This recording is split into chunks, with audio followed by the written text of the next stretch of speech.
Find the exact value of arcsine √3/2. Please don't forget that this means inverse sine of √3/2. Well, √3/2 is not an angle. This is a ratio. And when I see this -1, I say, there's my eyeballs, my green eyeballs. You're looking for the angle. That's what I'm saying to myself. All right. Well, here is our beautiful unit circle. And because we have this little -1 dangling in the air, that's arcsine.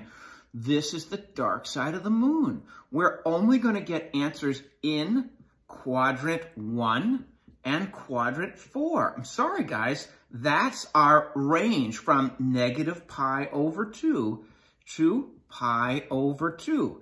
You can't go beyond that. If the angle is opening up here, here, here, it can't open up beyond π/2. And if the angle is clockwise and a negative angle, it can't open beyond -π/2. So all students take calculus. Where is sine or the y positive? In this quadrant. So we draw our angle. Here's the angle we're looking for.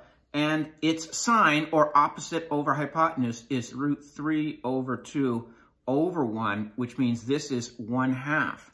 So what angle must be there? 60 degrees, which is the same as +π/3.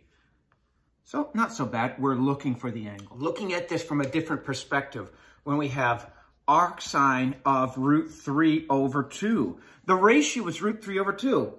Well, that's going to be here. And I have infinite answers to that. But we restricted the domain. This is the sine function, by the way. The original sine function, we restricted from -π/2, which is this minimum point, all the way to π/2. So we only have one intersection point. It's a one-to-one function. Notice where that angle is. You guessed it. That's going to be at +π/3, which is 60 degrees. That's why when you punch this into your calculator, it only gives you one answer, either this or this, depending if you're in degrees or radians.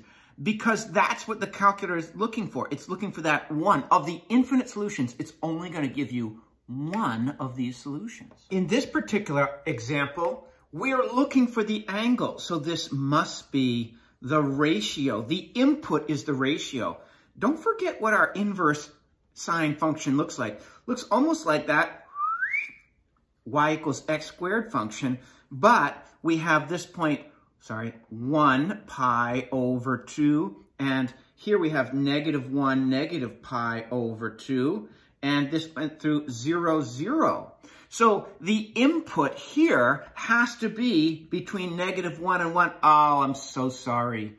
This is too big. Does not exist.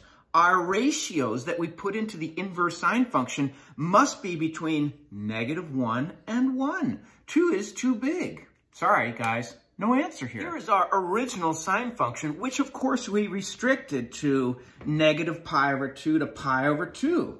And this goes from, remember, we're down here at -1 and up at 1. This is y = sine x. And we're looking for, where is this equal to 2? Well, you can see that the original function has a max point of 1. Where is it equal to 2?